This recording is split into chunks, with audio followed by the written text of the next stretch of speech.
नमस्ते दोस्तों, आज मेरे दिन की शुरुआत हुई है मेलबर्न के बहुत ही आइकॉनिक श्राइन ऑफ रिमेम्बरेंस से। यहाँ एंटर करते ही मेडल्स और ग्लास बॉक्स में रखी सोल्जर की यूनिफॉर्म जो भी आपको थोड़ी देर में दिखाई देगी, उसको देखकर एक अलग ही रिस्पेक्ट फील होती है। इस 40 मीटर लंबी दीवार पर लगभग 4000 मेडल लगे हुए हैं।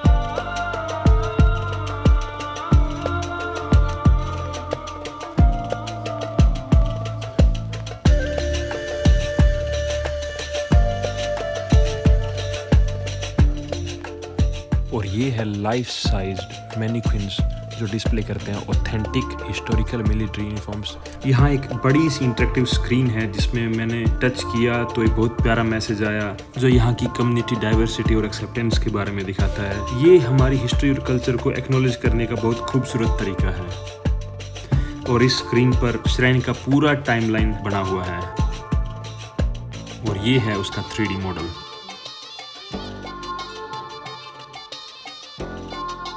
सुवेनियर शॉप से आगे चलते हुए हम श्राइन म्यूजियम की तरफ एंटर करते हैं और ये विजुअल्स हैं यहाँ की रेड ब्रिक पिलर्स के, जो कि आपको 19th और 20th सेंचुरी के आसपास की वाइब देते हैं। और यहाँ पर आप काफ़ी ज़माने की चीज़ें दिखाई देंगी इस म्यूजियम में, जैसे ये ड्रेसेस हैं। और इस लार्ज बोट को देखिए जिसको डिस्प्ले किया गया है यहाँ पर, इसका नाम है डेवनहॉल लाइफ बोट नंबर 5। ये काफ़ी रेयर और इनक्रेडिबल सिग्निफिकेंट हिस्टोरिकल रेलिक है जिसको यहाँ पे स्टोर किया गया है। और इसका यूज़ एंजक लैंडिंग हुई थी गिलिपोली वर्ल्ड वॉर 1 के दौरान, तब यूज़ हुआ।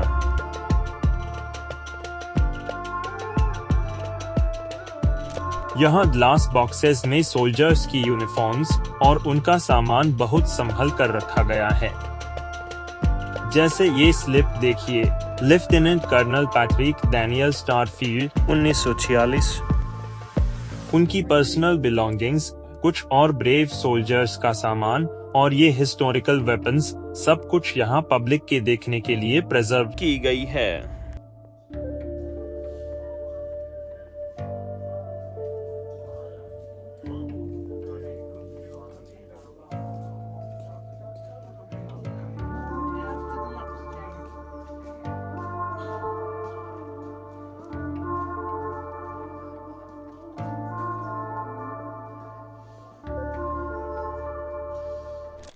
म्यूजियम में आगे बढ़े तो मुझे दिखा ये मिलिट्री किचन का सेटअप। यहाँ कुकिंग की कुछ पुरानी वीडियोस भी चल रही हैं। ग्लास बॉक्स में 1945 के टाइम के यूटेंसिल्स रखे हैं। सोचिए उस वक्त मेस में सोल्जर्स इस तरह का खाना बनाते और खाते थे। इसके साथ साथ यहाँ पर कुछ बुक्स, मैगजीन और उस टाइम यूज होने वाले कार्टन्स और जार्स वगैरह रखे हुए थे। ये बिल्कुल ये वाला जार मेरे घर में भी है जो ये येलो और वाइट कलर का है।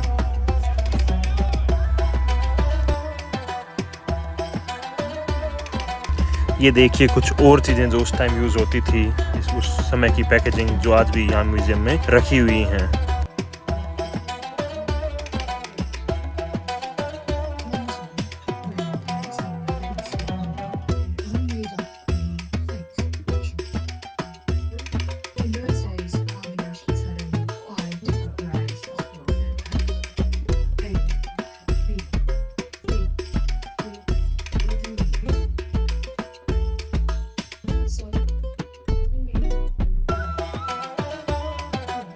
और चलिए अब ऊपर की तरफ चलते हैं और बाहर का नज़ारा देखते हैं। अब हम आ गए हैं टॉप फ्लोर पर।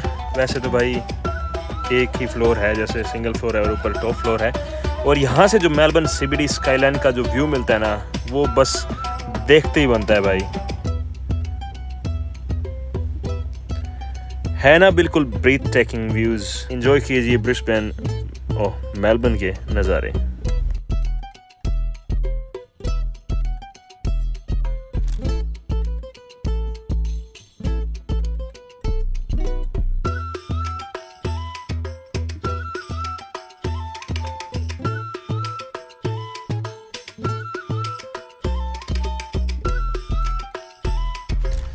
वापस नीचे आकर हम श्राइन के बिल्कुल सेंटर में खड़े हैं। यहाँ रेड फ्लावर्स हैं और नीचे बिल्कुल पत्थर के एकदम सेंटर में लिखा है greater love hath no man.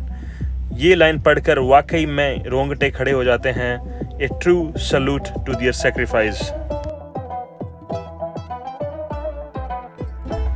Shrine of remembrance को अलविदा कहकर मैंने फुट्सक्रे से ट्रेन पकड़ी फ्लिंडर स्ट्रीट के लिए। रास्ते के ये खूबसूरत व्यूज और बिल्डिंग्स देखिए, ट्रेन की विंडो से मेलबर्न और भी प्यारा लगता है। और हम पहुंच गए हैं मेलबर्न की जान फ्लिंडर स्ट्रीट रेलवे स्टेशन। इसकी हिस्टोरिकल बिल्डिंग और आर्किटेक्चर का कोई जवाब नहीं है।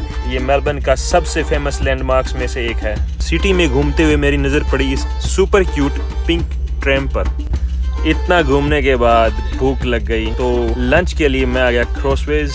ये एक पूरा प्योर वेजिटेरियन रेस्टोरेंट है जहां बहुत ही अफोर्डेबल और स्वादिष्ट हिंदू प्रसाद सर्व किया जाता है। खाना एकदम घर जैसा और सोल सेटिस्फाइंग था।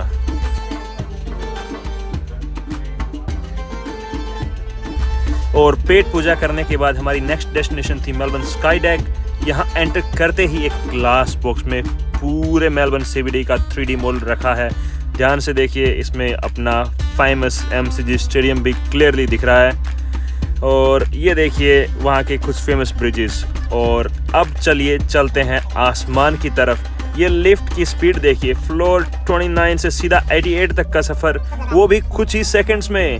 माई ईयर्स वर लिटरली पॉपिंग। और ये देखिए 88th फ्लोर से मेलबर्न सिटी का नाइट व्यू, पूरा शहर रोशनी से जगमगा रहा है। इस व्यू को शब्दों में बयान करना बहुत मुश्किल है। हेलो जी, गुड मॉर्निंग, नून प्रणाम। आज हम हैं मेलबर्न और आज आप जाने वाले हैं वर्ल्ड फेमस 12 अपोस्टल्स। उसके अलावा जो लंदन ब्रिज है या जो जॉर्ज है वहाँ पर भी।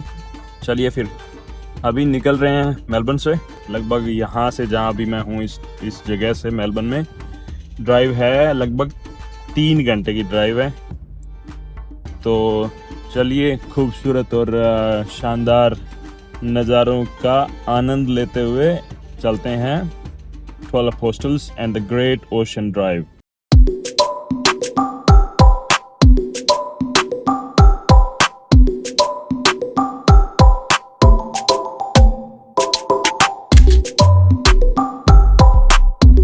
तो जी अभी मैं हूँ पोर्ट कैम्पबेल टाउन, जो बिल्कुल मेरे पीछे आप देख पा रहे हैं। और इस तरफ आई थिंक ये है गोज। जूम करते हैं इसको। हाँ जी, ये देखिए। और खूबसूरत वेव्स चल रही हैं, कुछ लोग वहाँ पे स्विमिंग कर रहे हैं, सर्फिंग कर रहे हैं। और बस ये नज़ारा है पोर्ट कैम्पबेल टाउन का।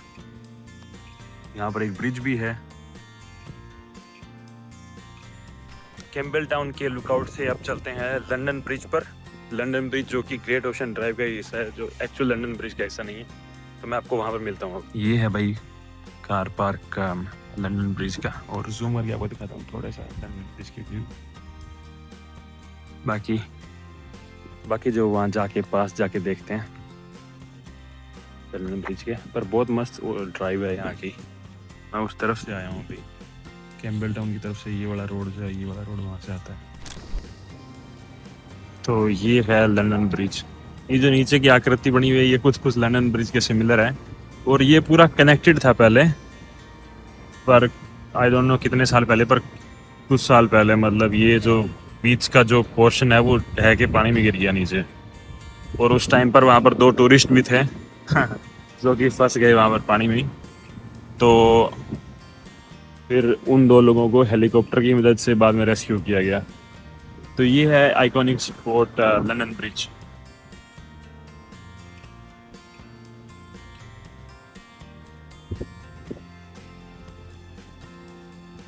लंदन ब्रिज के दर्शन करने के बाद में लॉक एंड जॉर्ज जा रहे हैं, लेकिन वहाँ पे लिखा हुआ आ रहा है गूगल पे कि टेम्परेरीली क्लोज्ड। वहाँ पे चलते हैं और देखते हैं, अगर वो क्लोज्ड हुआ तो कोई बात नहीं, खुला हुआ तो कुछ फ़ोटोज़ और वीडियोज़ आपको दिखा देंगे वहाँ की। उसके बाद जाएंगे 12 अपोस्टल्स और फिर मिलते हैं आपको। अभी पहुँचे हैं हम यहाँ पे। ये खुला ही लग रहा है यहाँ पर मुझे। देखते हैं बाकी अंदर बाहर जाके एग्जैक्टली कैसा है यहाँ पर। ये है लॉक एंड, कुछ लॉच बोलते हैं, कुछ लॉक बोलते हैं, लॉक एंड जॉर्ज। ये इस तरफ आगे की तरफ है जॉर्ज। काफ़ी लोग हैं यहाँ पर ऑलरेडी। दिखाता हूँ मैं आपको व्यूज़। मुझे लग रहा था कि क्लोज लिखा हुआ है तो शायद कोई नहीं होगा यहाँ पे, पर लोग तो दिख रहे हैं। और जिस तरह से लोग दिख रहे हैं शायद ये खुला हुआ ही है।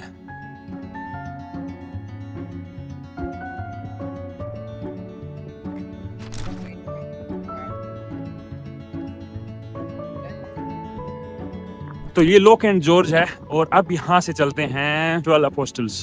कुछ लोग सामने से भी आ रहे हैं, ज़्यादा भीड़ नहीं है लकीली, तो ये बढ़िया हो गया। यहाँ पर थोड़ी सी सही टाइमिंग में मिल गया अपने यहाँ पे आने का मौका। और लोक एंड जॉर्ज से अब चलते हैं 12 अपोस्टल्स। और ये है दोस्तों 12 अपोस्टल्स की पार्किंग। और सामने उस तरफ मैं आपको दिखाता हूँ हेलीकॉप्टर की वो है, वहाँ से हेलीकॉप्टर राइड्स वगैरह भी ले सकते हैं आप। वो देखिए। अब चलिए सड़क को पार करते हैं, जो हाईवे है उसको पार करते हैं और वहाँ से चलते हैं हम 12 अपोस्टल्स देखने के लिए। मिलते हैं आपको वहाँ पर।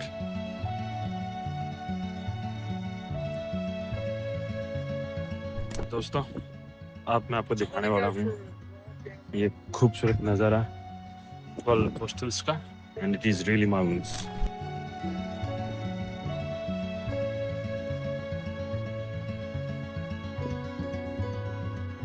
तो ये है 12 अपोस्टल्स, बहुत ही खूबसूरत है। हवा बहुत तेज चल रही है, काफ़ी ठंड है, लहरें बहुत तेज है, देखने में बहुत मज़े आ रहे हैं। और उस तरफ मेरे सामने वहाँ एक प्लेटफॉर्म के ऊपर नज़ारे तो वही सही ना, देखना तो इन्हीं 12 अपोस्टल्स को ही है एक्चुअली। मैं आपको दिखाता हूँ, वो वहाँ पर है एक व्यूइंग प्लेटफॉर्म, वहाँ पर कुछ लोग हैं अभी वेट कर रहे हैं इस नज़ारे को देखने के लिए। आपको इसके लिए वेट नहीं करना पड़ेगा।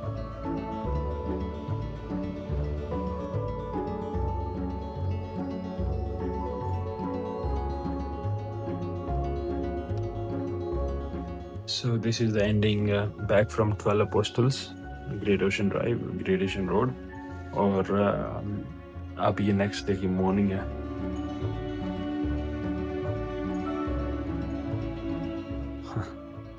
तो चलिए फिर इस व्लॉग को यहीं ख़त्म करते हैं और मिलते हैं आपको नेक्स्ट वन में।